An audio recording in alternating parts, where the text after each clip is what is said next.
அண்ணாமலை அவர்கள் வந்துட்டு பிஜேபியிலிருந்து வெளியே வந்த அடுத்த நாளே அவர் மேலே வந்துட்டு ஏகப்பட்ட வன்மங்களை வந்து கக்க ஆரம்பிச்சிட்டாங்க எல்லாருமே.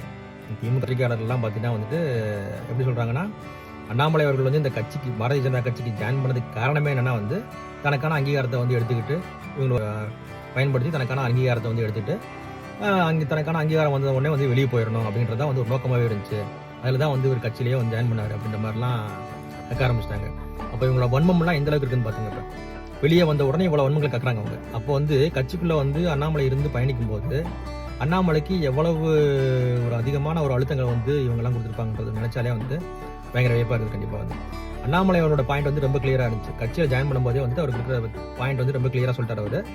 நான் வந்து தமிழக பாரதிய ஜனதா கட்சி தலைவராக இருக்கிறது காரணம் என்னன்னா வந்துட்டு கட்சியை வளர்க்கணும், பாரதிய ஜனதா கட்சி தமிழ்நாட்டில் வந்துட்டு கால் ஊனணும்.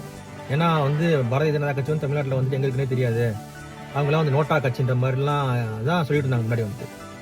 அப்படி இருந்த கட்சியை வந்துட்டு தமிழ்நாட்டில் வந்து நான் வந்து பாரதிய ஜனதா கட்சியை வந்து கால் ஊன வைக்கணும். அதுக்கப்புறம் வந்து தமிழ்நாட்டில் வந்து பார்த்தீங்கன்னா பாரதிய ஜனதா கட்சி ஆட்சிக்கு வரணும் அப்படிங்கிறத வந்து ஒரு நோக்கமாக இருந்துச்சு.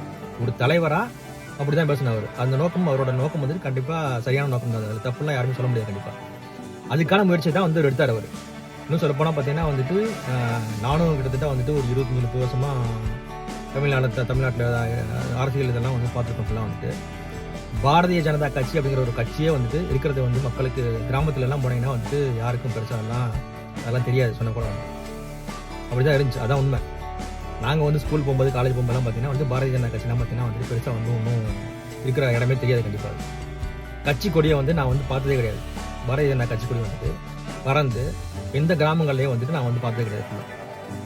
அண்ணாமலை அப்படிங்கிற ஒரு கேரக்டர் உள்ள வந்ததுக்கப்புறம் தான் பார்த்தீங்கன்னா வந்துட்டு எல்லா கிராமங்கள்லையும் வந்துட்டு எல்லா கிராமங்களும் மூல முடுக்கல எல்லா பக்கமே பார்த்தீங்கன்னா வந்துட்டு பாரதிய ஜனதா கட்சி கொடியே வந்து பறக்க ஆரம்பிச்சிருக்கு.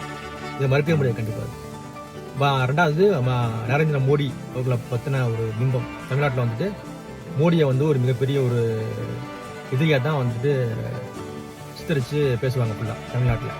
கோபேக் மோடி வந்து பார்த்தீங்கன்னா வந்துட்டு தமிழ்நாட்டுக்கு எதிராக பண்ணுறவருன்ற மாதிரிலாம் வந்து பரப்பிட்டு இருந்தாங்க ஃபுல்லாக வந்து. அதை மொத்தத்தையும் வந்து மாற்றி மோடி மேலே வந்துட்டு ஒரு நல்ல மதிப்பையும் ஒரு மரியாதையும் கொண்டு வந்துருன்னா வந்து அண்ணாமலை கண்டிப்பாக மோடி வந்துட்டு ஒரு மிகச்சிறந்த தலைவர் தான் கண்டிப்பாக. அது வந்து தமிழ்நாட்டில் வந்துட்டு மக்களுக்கு வந்து புரியாமல் இருந்துச்சு. ஸோ சென்ட்ரல் கவர்மெண்ட் என்னென்ன நல்ல ஸ்கீம்லாம் வச்சுருக்காங்க, என்ன நல்லது பண்ணுறாங்கன்றதை வந்து எடுத்து மக்களுக்கு கொண்டு போய் சேர்த்ததே பார்த்தீங்கன்னா வந்துட்டு திரு அண்ணாமலை அவர்கள். அதில் மாற்றுக்கருத்தே கண்டிப்பாக கிடையவே கிடையாது. அந்த வேலைலாம் வந்துட்டு நீங்கள் யாருமே பண்ணலாம் முன்னாடி பிஜேபியில் முன்னாடி. அதெல்லாம் தாண்டி ஒரு ஆளுமை மிக்க ஒரு தலைவனாக இருந்து பிஜேபி வந்துட்டு தமிழ்நாட்டுக்குள்ள மூளை முடுக்கெல்லாம் கொண்டு போய் சேர்த்ததில் வந்துட்டு ஒரு மிகப்பெரிய பங்கு யாருக்குன்னா வந்து அண்ணாமலை அவர்கள் தான் இருக்குது. கண்டிப்பாக இதெல்லாம் மாற்றுக்கருத்தே யாருமே கண்டிப்பாக கிடையாது.